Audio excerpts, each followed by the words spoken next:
Okay, let's dive in. We're starting with this really striking image, aren't we? A print from 1774. Yeah, it's pretty brutal. It shows John Malcolm, he was a customs official, being carred and feathered in Boston. And it's not just the violence. You see the angry crowd, the Liberty Tree in the background. It just screams unrest. It tells you straight away that things had gotten incredibly hostile between Britain and, well, at least a significant chunk of the colonists by then. This wasn't just disagreement anymore. So how did we get from celebrating a massive victory in 1763 to, well, that level of animosity just over a decade later? That's the core question, right? 1763, Britain wins the French and Indian War, the 7 Years' War, globally. Huge celebrations, pride in the empire. They'd beaten France. But winning wasn't cheap. Not at all. The national debt basically doubled. It hit 133 million by 63. Massive numbers for the time. And just paying the interest was eating up something like half the budget. Over half, yeah. Plus, they now had this enormous new territory in North America to manage, to defend, which meant keeping troops there. Thousands of them. Right, this huge landmass. And managing it also meant dealing with Native American tribes who were, understandably, not thrilled about the British taking over completely from the French, who had maybe a different approach. A very different approach often. The British cut back on traditional gift-giving, restricted gunpowder sales, things that the French had done. This contributed to huge friction on the frontier. Which led to conflict, like Pontiac's Rebellion in '63. And the source material talks about really brutal violence on both sides, even describes it using the term race wars. You had Native American leaders like Neyland and Pontiac urging the expulsion of Europeans. And on the British side, truly horrifying ideas like Field Marshal Amherst suggesting using smallpox blankets. Yeah, just chilling. And it wasn't just the military. You had colonists involved in frontier violence, too, like the Paxton Boys in Pennsylvania. Right, massacring peaceful Conestoga people. It shows the depth of the racial hatred on the frontier. So Britain has this huge debt, this vast, unstable territory requiring troops. Someone has to pay. And Parliament felt the colonies should shoulder more of the burden. They'd benefited from the war, after all. This leads to what the sources call imperial reforms, basically tightening the reins after a period of, let's say, lax oversight. Or salutary neglect, as it's sometimes called. And here's the fundamental clash we're exploring today. Parliament in London needs money and control. They start passing laws for colonies an ocean away. But many colonists felt these laws trampled on their rights as British subjects. Critically, the idea that they weren't represented in the parliament that was now taxing them and making these rules. Precisely. So our mission here is to unpack the sources, trace how these reforms, intended to stabilize the empire and pay the bills between 1763 and 1774, actually pushed so many colonists towards breaking away. How did that seemingly reasonable idea, colonies paying their share, escalate so dramatically? It seems like such a quick slide into intense conflict. It was quick, driven by these fundamentally different views on rights, on representation, on what the empire even was. Okay, let's look at those first attempts under Prime Minister Grenville, right after the war, 1763-64. The debt is the backdrop. That $133 million hangs over everything. Grenville needed to get a grip on finances. And the frontier issues led directly to the proclamation line of 1763. Right. Basically drew a line down the Appalachians and said, don't settle west of here. London saw it as preventing costly wars with native tribes. But for colonists, especially those who felt they'd fought for that land. Deeply frustrating. A setback, as the source puts it, to their dreams of westward expansion. Felt like a betrayal. Then came the money measures, the Currency Act of 1764. This one banned colonies from printing their own paper money. They had to use gold or silver specie, which was often scarce. So the aim was standardization, maybe stopping inflation. Probably. But the effect was tightening British control over the colonial economy, making things difficult for colonists who relied on that local paper currency. And then the Sugar Act of 1764. This one's a bit counterintuitive because it actually lowered the tax on molasses. It did. From 6 pence a gallon down to 3. On the surface, looks like a good deal. But the point was enforcement. The old 6-pence tax was widely ignored, smuggled around. Grenville wanted the 3-pence tax collected. Yeah. And how they planned to enforce it, that was the real kicker. Vice Admiralty courts. Exactly. No juries, just a judge appointed by the crown. Why was that such a red flag for the colonists? I mean, no jury, okay, but why the intense reaction? It hit a nerve, a deep one.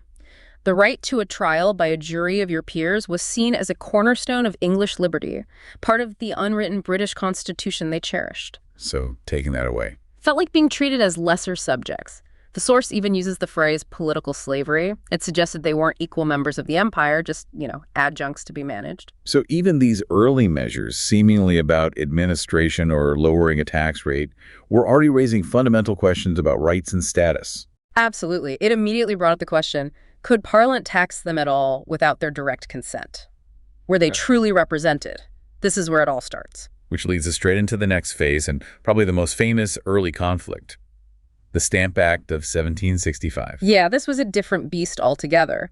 Unlike the Sugar Act, which was an external tax, a customs duty, the Stamp Act was internal, a direct tax. On what specifically? On almost all printed paper. Newspapers, legal documents, pamphlets, licenses, even playing cards and dice. You had to buy paper with a special stamp on it. And the revenue was earmarked. Supposedly to help pay for the troops stationed in North America. About 60,000 pounds a year, they hoped. And this came alongside the Quartering Act of 1765, too. Right, which required colonial authorities to provide housing and supplies for British soldiers. This was unpopular everywhere, but especially contentious in New York. Why the resistance to quartering troops? Well, there was a long-standing suspicion of standing armies in peacetime in Anglo-American political thought, seen as a potential tool of tyranny.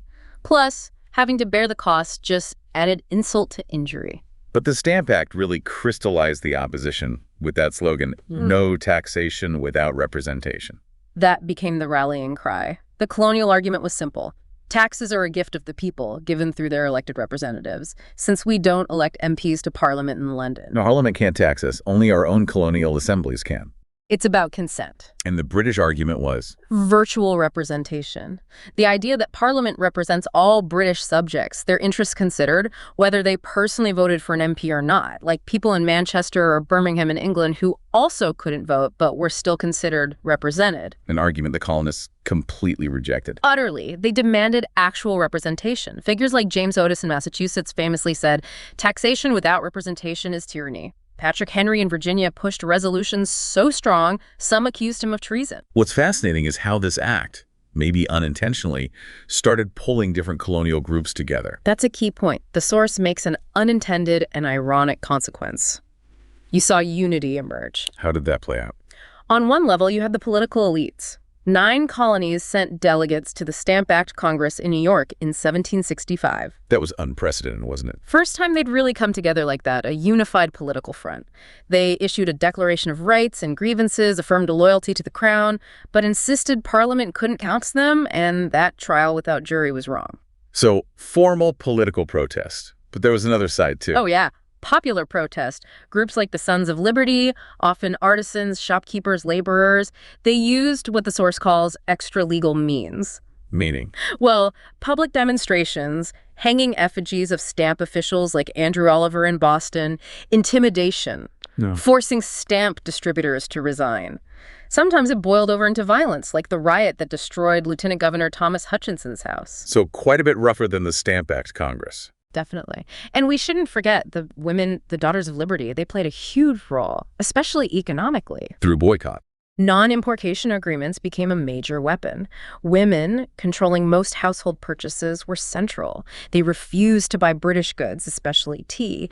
They organized spinning bees to make homespun cloth instead of buying British textiles. That quote in the source, "Wear none but your own country linen," it makes consumption itself a political act. Absolutely. Choosing homespun over imported fabric was a statement of resistance. Women wielded real political power through these choices. So you have these kind of parallel campaigns. The elite writing pamphlets and resolutions, the Sons of Liberty using street action and intimidation, the Daughters leading boycotts. And there was some coordination, certainly shared goals. The propaganda campaign with pamphlets and cartoons like that famous funeral procession for the Stamp Act helped mobilize opinion across different groups. All this pressure, especially the economic pain from the boycotts hitting British merchants. Yeah. It worked, didn't it? It did. Parliament repealed the Stamp Act in 1766.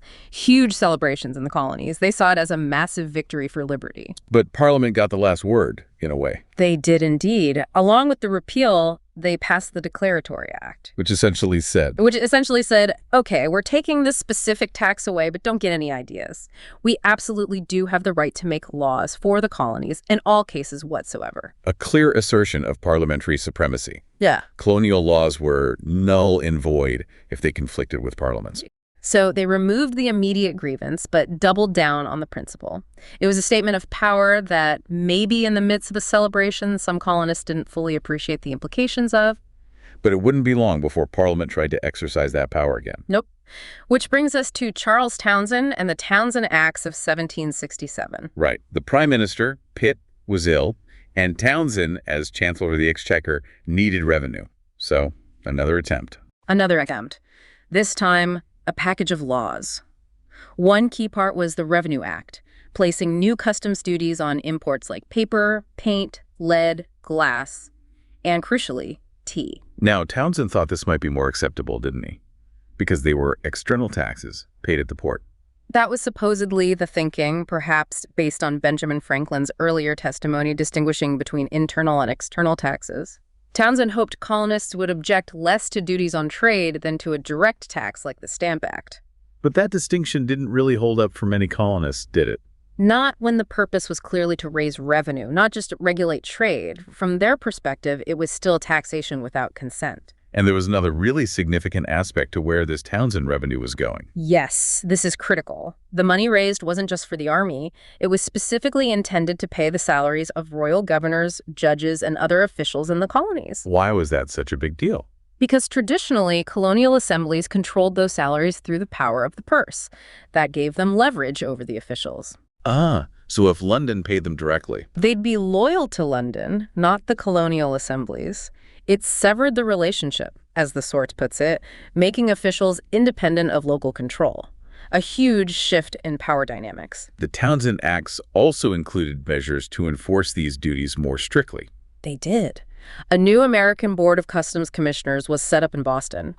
They authorized more use of writs of assistance, those general search warrants that colonists hated, because they allowed customs officials to search anywhere, anytime, without specific cause. More vice admiralty courts, too. Yes, in major ports like Boston, Philadelphia, Charleston.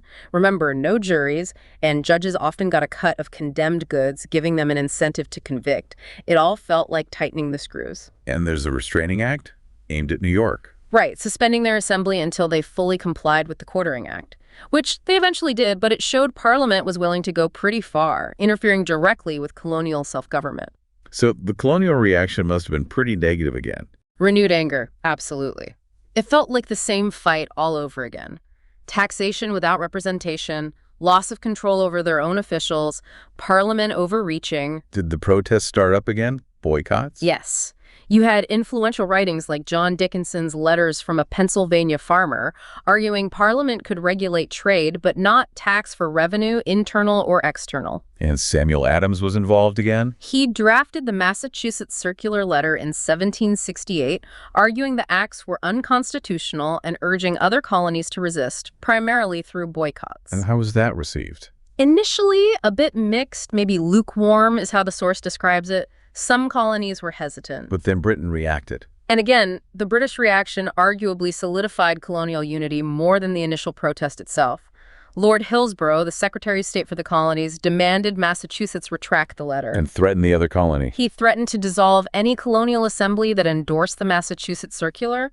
That heavy-handed approach really backfired. How so? It made the other colonies think, hey, if they can dissolve the Massachusetts Assembly, they can dissolve ours too. So, out of solidarity and self-preservation, they rallied behind Massachusetts. So the non-importation movement kicked off again. In full force. The Daughters of Liberty were crucial against spinning bees, finding substitutes for British goods.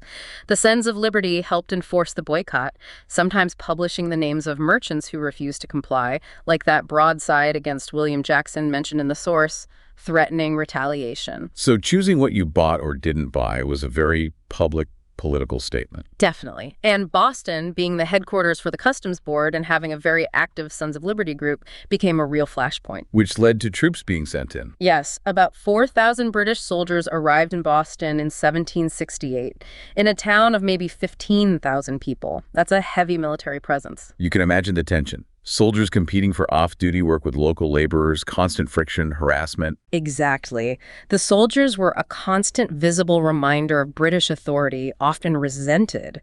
Events like the seizure of John Hancock's ship, the Liberty for smuggling violations, led to riots. It was a pressure cooker. And that pressure eventually exploded on March 5, 1770. The Boston Massacre.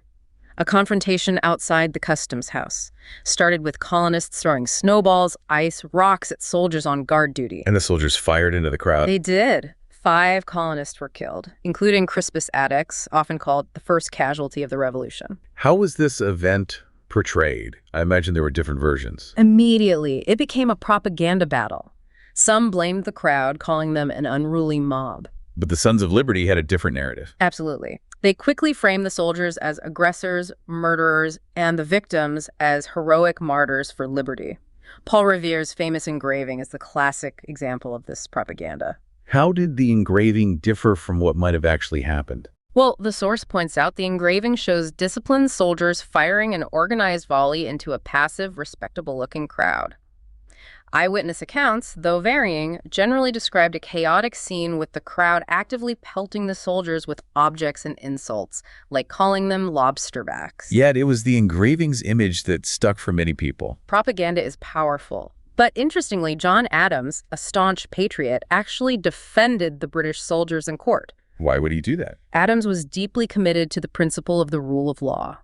He believed everyone deserved a fair trial and argued the soldiers had been provoked and acted in self-defense. His famous line was, "Facts are stubborn things." What was the outcome of the trial? 6 soldiers were acquitted entirely. 2 were convicted of manslaughter, not murder, and received relatively light sentences. But the massacre narrative, fueled by Revere's image, had already taken hold in the public mind. Around the same time as the trial, things were shifting back in London, weren't they? Yes, ironically, on the very day of the Boston Massacre, Parliament was moving towards repealing most of the Townshend duties. Why the change of heart? The non-importation agreements were hurting British merchants again. Trade had dropped significantly. Townshend himself had died. Lord North, the new prime minister, persuaded Parliament to backtrack. But not a full repeal. No. Crucially, they kept the tax on tea. It was small, but it was symbolic. It maintained Parliament's right to tax the colonies. And importantly, the enforcement mechanisms, the customs commissioners, the vice admiralty courts, all remained in place. How did the colonists see this partial repeal? Largely as another victory. The troops were withdrawn from Boston, the boycotts mostly faded, and imports of British goods actually rose again. It seemed like a return to calm. But the core issues hadn't really gone away. That tea tax was still there.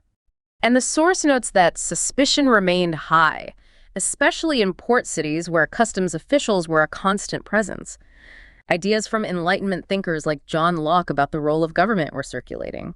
The Sons of Liberty kept up their propaganda efforts. And incidents kept flaring up, right? Like the Gaspé affair in 1772. Yeah, in Rhode Island, colonists boarded and burned a British customs schooner, the Gaspé, that had run aground. It was quite bold. And the British reaction? They set up a royal commission of inquiry with the power to send accused colonists back to Britain for trial. Which would definitely be seen as another overreach. Trial away from your peers across the ocean. Precisely. It bypassed colonial courts entirely and felt like another attack on their rights. This incident really spurred the colonists to improve their communication network. The committees of correspondence. They were revived and expanded significantly after the Gaspé affair. These committees became vital. They weren't just writing letters, they were acting like shadow governments, coordinating resistance plans, sharing information rapidly between colonies, identifying loyalists or enemies of the movement, and making sure the patriot version of events got out, countering official royal narratives. They were the backbone of communication. And they'd be crucial for coordinating the response to the next major piece of legislation, the Tea Act of 1773. Absolutely. Now, the Tea Act is often misunderstood.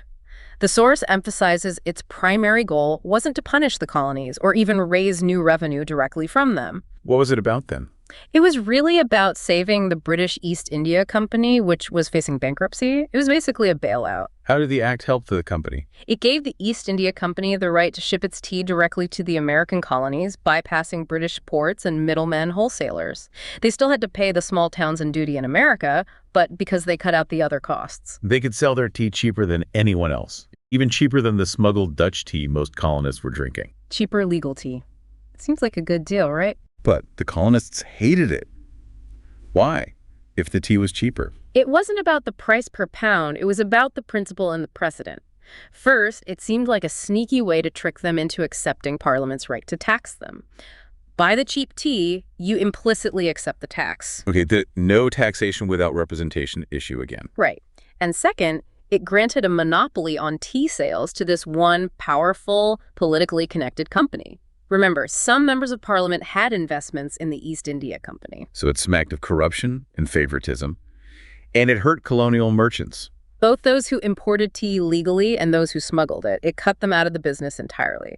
So resistance was widespread, coordinated by those committees of correspondence. What form did the resistance take? Boycotts again. In many ports like Philadelphia and New York, ships carrying the East India Company tea were persuaded or forced to turn back. But not Boston. No. The royal governor there, Thomas Hutchinson, was determined the tea should land and the duty paid. He wouldn't let the ships leave. Which created a standoff. A tense one. The deadline for paying the duty on the first ship, the Dartmouth, was December 16th, 1773. Huge public meetings were held. And then? On the night of December 16th, after a final appeal failed, members of the Sons of Liberty and others, famously disguised some as Mohawk Indians, boarded the 3 tea ships docked in Griffin's Wharf. And dumped the tea. All of it. 342 chests of tea, worth a considerable amount of money, maybe around $1 million in today's currency, chucked into Boston Harbor. A truly dramatic act of defiance. Was it universally supported by the Patriots? No, the source is clear on this. Not all colonists, and not even all patriots, approved of destroying private property on that scale. It genuinely shocked people on both sides of the Atlantic. Benjamin Franklin, for instance, thought the tea should be paid for. But Parliament wasn't interested in nuance. They were furious. Absolutely livid. King George III, Lord North, the entire government felt this was an outrageous attack on British authority and property. North's quote sums it up. "The Americans have tarred and feathered your subjects, denied all obedience. We must risk something. If we do not, all is over." The feeling was that Massachusetts had to be punished and brought firmly into line. Yes, which led directly to the series of laws passed in 1774 that the British called the Coercive Acts, but the colonists quickly dubbed the Intolerable Acts. What were they designed to do? Punish Massachusetts, particularly Boston, and reassert imperial control. There were 4 main acts. Okay, what were they? First, the Boston Port Act. It shut down Boston Harbor completely to all trade until the city paid for the destroyed tea. Yeah. A direct economic blow. Harsh. What else? Second, the Massachusetts Government Act. This drastically altered the colony's charter, putting the government much more directly under Crown control. The governor gained more power. Town meetings were severely restricted. They needed the governor's approval. Taking away their self-government, essentially. Pretty much. Third was the Administration of Justice Act. This allowed royal officials accused of capital crimes while performing their duties in Massachusetts to be sent to Britain or another colony for trial. The colonists must have seen that as allowing officials to act with impunity. No fair trial locally. Exactly. It angered people like John Adams, who were concerned about the rule of law and fair justice for everyone. Fourth was a new Quartering Act. More troops. This one applied to all the colonies and made it easier for the military to house soldiers, allowing them to use occupied buildings if necessary, not just barracks or public houses. So 4 really punitive measures aimed squarely at Massachusetts. Primarily, yes. But Parliament passed another significant act around the same time, the Quebec Act. That wasn't part of the coercive acts, but it added fuel to the fire. It did. It extended Quebec's boundaries southward into territory claimed by other colonies, angering land speculators. And crucially, it granted religious tolerance to Roman Catholics in Quebec. Why was that controversial? For the largely Protestant colonists in the 13 colonies, many of whom had strong anti-Catholic sentiments, this looked like Parliament promoting Catholicism, maybe even threatening their own religious future. They saw it as forced tolerance of a religion they distrusted. So these intolerable acts plus the Quebec Act, even though they mainly targeted Massachusetts, what was the effect elsewhere? They backfired spectacularly in terms of isolating Massachusetts. Instead, they galvanized the other colonies. The committees of correspondence worked overtime, spreading the news, warning that what happened to Massachusetts could happen to them. So it created more unity, not less. There was a sense that Britain had gone too far, that these weren't just taxes anymore, but fundamental attacks on liberty and self-government. Even some in Britain were uneasy, as shown by that cartoon mentioned, The Able Doctor, depicting Britain forcing medicine down America's throat. So by the summer of 1774, where did things stand? The disaffection was clearly widespread. It reached a new level. The intolerable acts were definitely a turning point. But, and this is important, the source cautions us not to assume everyone was suddenly demanding independence. There were still ties to Britain. Loyalists? Strong ties, yes. Many colonists still felt British. Many loyalists feared the alternative mob rule, chaos, loss of property if ties with Britain were cut. Opinion was genuinely divided, both in America and in Britain. But the Patriots felt they had to respond collectively to the intolerable acts. They did. The committees of correspondence were humming. Massachusetts set up its own extra-legal provincial Congress and adopted the Suffolk Resolves, which was basically a blueprint for resistance, including boycotts and forming militias. And this led to a bigger meeting. Yes, the First Continental Congress, which convened in Philadelphia in September 1774. Who attended? Elected delegates from 12 of the 13 colonies. Only Georgia was absent. Apparently, their royal governor managed to block delegates from being sent. This Congress was itself a huge step, a direct challenge to British authority. Was there agreement among the delegates on what to do? Not initially. There was debate. Some, like Joseph Galloway of Pennsylvania, proposed a more conciliatory plan, trying to find a way to stay within the empire. Others were more radical. But they eventually reached some key decisions based on those Suffolk Resolves. Yes. On October 14th, they issued the Declaration and Resolves. It listed their grievances, demanded the repeal of all the repressive acts passed since 1773, and agreed on a comprehensive economic boycott, non-importation, non-exportation, and non-consumption of British goods. A major escalation of the economic pressure. Huge. They also sent a petition to King George III, but significantly, they also recommended that the colonies begin to raise and regulate their own militias. Preparing for potential conflict. And how would they enforce this massive boycott? They created the Continental Association. This was crucial. It set up local committees in towns and counties across the colonies to monitor and enforce the boycott. It acted as an umbrella group, creating a widespread governing network in opposition to royal authority. That sounds like they were really starting to act like a separate government. It certainly looks that way in hindsight. And there's another interesting aspect. They tried to define a distinct American identity. The Congress actually banned activities they associated with British decadence and corruption. Things like horse racing, cockfighting, elaborate theater productions, even overly fancy funerals. Seriously, why ban those? It was about projecting an image of American virtue, contrasting it with perceived British vice. They wanted to appear frugal, self-sufficient, morally upright, rejecting gambling, luxury, and extravagance. It was like their first list of un-American activities, defining themselves by what they weren't. Yet, even while doing all this, setting up the association, banning activities, calling for militias, they were still claiming loyalty. In their official documents, yes. They addressed the king as most gracious sovereign, referred to themselves as His Majesty's faithful subjects. That seems contradictory. It highlights the complexity of the moment. They were taking radical steps, creating alternative structures of power, effectively becoming an elected government in waiting by planning to meet again. Yet many still hoped for reconciliation or perhaps weren't ready to voice the ultimate conclusion. They were slowly retreating from British authority, creating their own de facto government, even if the final break hadn't been declared. So if we recap that decade, it's just this cascade, isn't it? Post-war debt leads to reforms like the Proclamation Line and Sugar Act, which immediately raise constitutional issues about rights and representation, especially with vice admiralty courts. Then the Stamp Act, a direct tax, unites colonists in protest elite, popular men, women leading to repeal, but also the Declaratory Act, reasserting Parliament's power. Followed by the Townshend Acts, trying a different tack with external duties, but crucially using the revenue to pay officials, plus stronger enforcement, sparking renewed boycotts, and culminating in the Boston Massacre. A partial repeal leaves the tea tax, keeping the core issue alive. Tensions simmer, the Gaspé incident happens, committees of correspondence strengthen ties. Then the Tea Act, meant to help the East India Company, is seen as a trap and a monopoly, leading to the Boston Tea Party. Which triggers Parliament's furious response. The Intolerable Acts punishing Massachusetts. But these acts, plus the Quebec Act, unexpectedly unite the other colonies, leading directly to the First Continental Congress. And that Congress takes major steps.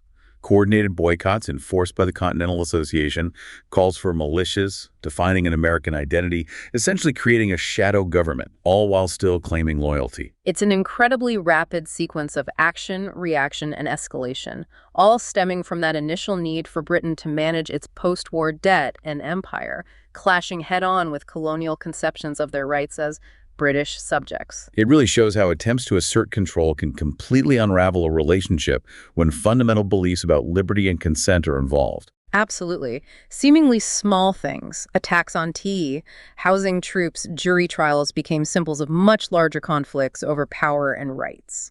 So, thinking about where things stood at the end of 1774, here's a final thought for you, our listeners, based on what we've discussed. The source reminds us not to assume everyone wanted independence yet. Right. Despite all the conflict, the violence, the Continental Congress acting like a government, many ties still bound the colonies to Britain: loyalty, trade, fear of the unknown. So the question to ponder is, what were those remaining ties strong enough to overcome the momentum created by events like the Intolerable Acts and the actions of the First Continental Congress? Or, conversely, had the steps taken by the Congress, even while claiming loyalty, already pushed things past the point of no return, making separation almost inevitable, even if not everyone realized it quite yet?